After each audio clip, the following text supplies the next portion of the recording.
আমাদের রাজনীতিতেও দেখেছি আমরা যে উর্দুর বিপক্ষে কিন্তু অবস্থানও আমরা দেখেছি। আমি যেটা বললাম যে আমাদের একেকটি ভাষা কখনো কখনো তার ধর্ম হয়েও ধরা দেয় তার চিন্তার মধ্যে। মানে ভাষিক যে যোগাযোগ, এই ব্যাপারগুলো তাকে আসলে নানাভাবে তাকে শক্তি অর্জন করায়, তাকে একই সঙ্গে পীড়িতও করায়।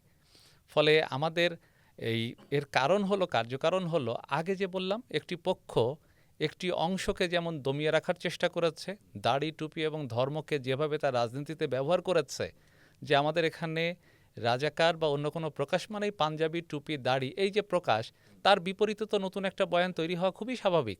কিন্তু আমি বলছি এটাই যে আগেরটা যেমন আমাদের জন্য ভালো ফল দেয়নি, সেটা বিভাজিত করে রেখেছিল অকারণ মুক্তিযুদ্ধের এত বছর পরেও, নতুন যে চিন্তা বা নতুন যে ভাষার যে প্রকাশ, যেটা আমরা গ্রহণ করতে চাচ্ছি কেউ কেউ বা কোনো একটি অংশ, সেটাও কিন্তু আমাদের আসলে সেই সম্মিলনের পথে বড় বাধা হয়েই থাকবে।